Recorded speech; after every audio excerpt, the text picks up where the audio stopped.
오늘 말씀 속에 보면 두 명의 로마의 총독, 유대에 나와서 다스리고 있는 로마의 총독을 보게 됩니다. 두 명이죠.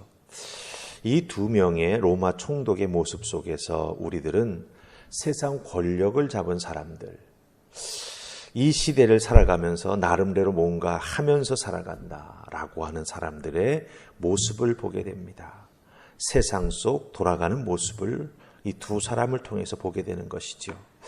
우리들도 믿음의 사람이지만 이 세상 속에서 믿음 가지고 살아갑니다. 그런데 우리 주변에는요, 이 벨릭스 총독, 베스도 총독 같은 사람들이 참 많다라고 하는 거예요. 우리가 만나는 사람들 중에, 우리와 관계를 맺고 살아가는 사람들 중에, 혹은 여러 가지 이유로 만나게 되는 사람들 중에 벨릭스나 베스도 같은 사람들이 있다라고 하는 것입니다.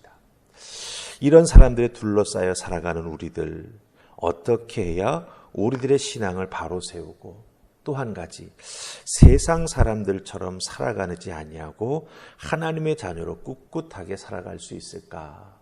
오늘 말씀 속에서 우리가 잘 한번 생각해 보아야 될 중요한 내용이 될 것입니다. 자, 그렇다고 한다면 이 두 명의 총독의 모습을 보면서 우리는 어떻게 우리의 믿음을 지키고 세상 속에서 우리 하나님 기뻐하시는 신앙의 모습을 살아갈 수 있을지 함께 살피며 은혜 나누기 원합니다. 먼저 벨릭스 총독을 보십시다. 24장의 25절, 26절입니다. 25절, 26절 찾으셨죠? 우리 같이 읽습니다. 자, 시작. 바울이 의와 절제와 장차 오심을 심판을 강론하니 벨릭스가 두려워하여 대답하되 지금은 가라. 내가 틈이 있으면 너를 부르리라 하고 동시에 또 바울에게서 돈을 받을까 바라고는 고로 더 자주 불러 같이 이야기하더라. 아멘. 자, 벨릭스 총독의 모습이 25절, 26절에 나옵니다. 그렇죠? 가만히 보면 한쪽으로는 복음 듣는 것에 대해서 부담도 느끼고 두려워합니다. 근데 또 다른 한쪽으로는 자꾸 바울을 불러댑니다. 불러대는 이유가 뭡니까? 돈을 받을까? 쉽게 말하면 뇌물을 받을까라고 하는 거지요. 자, 조금 자세히 살펴보십시다. 25절 말씀 보면 바울이 벨릭스 총독 앞에 불려나가서 전하는 말씀의 내용이 나오죠. 뭡니까? 의와 절제와 장차 오는 심판에 대해서 사도 바울이 전하고 증거해 주었습니다. 의와 절제와 장차 오는 심판. 이게 무엇을 뜻합니까?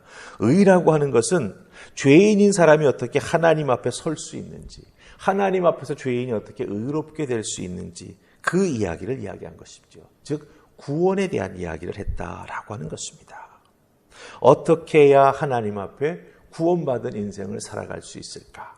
그것을 의라고 하는 개념으로 소개를 했습니다. 왜? 로마 사람들은 이런 개념을 좋아하거든요. 그 다음에 두 번째로 전한 게 무엇입니까? 절제에 대해서 이야기해 주었습니다. 로마의 귀족들은 쾌락, 물질, 모든 게 다 풍부하거든요. 자기들 원하는 대로 살아갈 수 있다라고 하는 거죠. 그런 사람들을 향해서 절제에 대해서 이야기해 주었습니다. 무엇입니까? 어떻게 해야 구원받은 자가 하나님의 말씀 속에서 그 의로움을 지키며 살아갈 수 있을까? 성화의 삶에 대해서 이야기해 주었다라고 하는 것이죠. 그 다음에 세 번째는 무엇입니까? 장차 오는 심판에 대해서 이야기해 주었습니다. 심판의 마지막은 무엇입니까? 악인과 의인이 갈리는 거지 않습니까? 그 구분되는 심판 앞에 어떻게 자기의 믿음과 삶을 지켜야 하나님 앞에 의인으로 설 수 있는가? 이 부분에 대해서도 이야기해 주었다라고 하는 것입니다. 복음을 통한 구원과 성화의 과정과 그리고 종말에 대해서 이야기해 주면서 성도가 어떻게 살아가야 하는가라고 하는 것을 이 사도 바울이 벨릭스 총독에게 계속해서 가르쳐 주었다라고 하는 것이죠.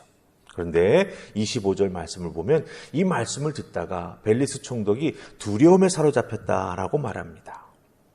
여기서의 두려움이라고 하는 건 하나님을 향한 경외의 마음이 생겼다. 그게 아니에요. 복음을 듣는데 이 복음 앞에 자기의 마음의 문을 활짝 열지 못하는 거예요. 자기 자신의 죄인됨과 부족함을 인정하지 못하고 있다라고 하는 겁니다. 즉 복음에 대해서 저항하는 마음이 이 벨릭스에게 생겼다라고 하는 것입니다. 이 두려움은 하나님을 경외하는 것과는 다른 감정입니다. 그렇기 때문에 결국 복음 앞에 자기 자신을 내려놓지 못하는 벨리스 총독의 안타까운 모습을 우리가 여기서 발견하게 된다라고 하는 것이죠. 듣기는 듣지만 마지막 한 걸음을 내딛지 못한다라고 하는 것입니다. 자, 26절 보십시다. 바울에게서 돈을 받을까 바라면서 더 자주 불러서 사도 바울을 만나 이야기했다고 말하고 있습니다. 무슨 의미입니까? 뇌물을 받을까 생각한 것이죠. 바울이 돈을 좀 집어주면 석방시켜 주겠다라고 하는 그런 마음이 생겼던 것 같습니다. 잘 보십시다. 한쪽으로는 복음을 듣고 두려워하는 마음이 생기면서 또 다른 한편으로는 바울을 통해서 돈을 받고자 하는 그런 마음. 바로 이런 모습이 이 세상을 살아가는 우리들이 많이 만나게 되는 벨릭스로 대표되는 세상 사람들이 된다라고 하는 거예요. 이런 사람들과 섞여서 우리는 삶을 살아가고 있다라고 하는 것입니다. 2년 동안이나 사도 바울을 만났지만 이런 모습은 변하지 않은 것 같습니다. 긴 기간이었지만 복음의 귀한 가치를 깨달아 알지 못했습니다. 오히려 그것을 물질로 바꾸고 싶어 했던 그런 모습을 발견하게 된다라고 하는 것이죠. 이런 모습을 보면서 우리들은 어떻게 신앙생활을 해야 되겠습니까? 우리들도 우리들의 신앙의 모습을 잘 돌아보아야 할 것입니다. 복음을 듣고 이 땅에서 성화의 삶을 잘 살아가고 있는지, 그리고 나 자신 종말을 잘 믿음으로 준비해 나아가고 있는지, 그러면서 예수 믿는 것을 내가 복받는 수단으로 사용하는 것은 아닌지 잘 돌아보면서 복음의 귀한 가치를 잘 지켜나가는 그 은혜가 있기를 주님의 이름으로 축복합니다. 자, 우리 두 번째로 베스도 총독을 보십시다. 베스도 총독의 모습은 우리 25장 9절 말씀을 통해서 살펴보겠습니다. 9절 찾으셨습니까? 같이 읽습니다. 자, 시작. 베스도가 유대인의 마음을 얻고자 하여 바울더러 묻되 내가 예루살렘에 올라가서 이 사건에 대하여 내 앞에서 신문을 받으려느냐. 아멘. 자, 베스도가 새로운 총독으로 왔습니다. 부임해 왔으니, 그렇죠? 다스려야 될 유대인들의 마음을 얻는 게 참 중요하죠. 근데 유대인들의 마음을 어떻게 얻을 수 있겠습니까? 종교 지도자들의 마음을 탁 사로잡으면 일반 대중의 마음을 얻을 수 있겠다라고 생각을 합니다. 그래서 유대인의 입맛에 맞는, 더 정확하게 말하자면 그 종교 지도자들의 입에 맞는, 그들이 좋아할 만한 말을 하는 거죠. 그걸 통해서 자기 자신의 총독으로서의 입지를 다지려고 합니다. 바울에게 뭐라고 말합니까? 예루살렘으로 재판 장소를 옮겨서 그곳에서 재판을 받으면 어떠냐, 이렇게 묻고 있다라고 하는 거예요. 바울에게는 자기의 생명이 달려있는, 즉 바울의 안위가 달려있는 재판입니다. 그런데 베스도 총독은 그 한 사람의 안위가 달려있는 재판을 자기의 정치적인 목적을 위해서 이용하려고 합니다. 여기서 우리가 무엇을 발견합니까? 세상은요, 다른 사람의 비극이 나에게 기회가 된다고 생각합니다. 다른 사람이 잘 못되는 것을 이용해서 그곳에서 자기가 일어서려고 하는 마음들이 우리들 세상 사람들 마음 곳곳에 자리 잡고 있다라고 하는 것이죠. 그래서 이 베스도가 유대인들의 마음을 얻고자 사도 바울이 재판받고 있는 이 상황을 자기의 입맛에 또 유대인들을 위한 척하면서 자기의 입지를 다지려고 이렇게 이용하고 있는 모습을 발견하게 됩니다. 이런 모습이 바로 세상의 모습이다라고 하는 것이죠. 그렇다고 한다면 이런 모습 속에서 이런 주변에 이런 세상의 모습이 있는데 우리는 어떻게 살아가야 되겠습니까? 제일 중요한 것은 복음의 가치를 우리가 정확하게 알아야 된다고 하는 거예요. 복음은 생명이라고 하는 걸 알아야 됩니다. 이 생명의 복음을 놓치지 않고 믿음 가지고 살아나갈 때 우리 주님께서는 우리를 귀하게 여기시고 이 광야 같은 세상 속에서 보호해 주시고 이끌어 주시면서 하나님의 자녀로 살아갈 수 있도록 매일매일 만나를, 또한 반석에서는 생수를, 바람을 통해서는 메추라기를, 그리고 낮에는 구름 기둥을, 밤에는 불 기둥을 우리에게 보내주셔서 이 세상을 다 헤쳐나갈 수 있도록 도와주시고 이끌어 주신다라고 하는 거예요.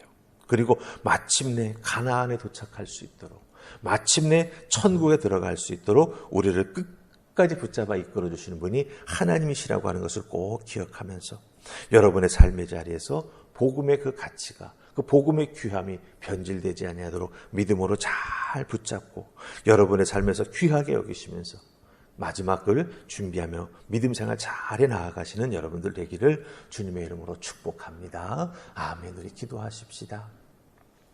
좋으신 하나님 은혜 감사합니다. 오늘 주신 말씀을 통해서 우리 주위에 있는 벨릭스와 베스도 총독의 모습 속에서 세상 사람들의 모습을 발견합니다. 우리 주변에 있는 자들도 우리에게 이런 마음, 이런 모습으로 달려오기도 합니다. 그러나 믿음으로 잘 분별하며 믿음으로 지혜롭게 대처하며 특별히 하나님께 영광 돌리는 믿음의 삶을 살아가는 우리 모두가 되게 하여 주시옵소서. 오늘도 주어진 삶의 자리에서 하나님 주시는 하늘의 은혜를 통하여 복음의 귀한 가치를 잃지 않게 하시고 세상 사람들 속에서 빛과 소금의 역할을 잘 감당해 나아가는 우리 모두가 되게 하여 주시옵소서. 우리의 편리나 우리의 유익을 위하여 복음의 가치를 내려놓는 우리 모두가 되지 않기를 소원하옵고 예수님 이름으로 기도하옵나이다. 아멘.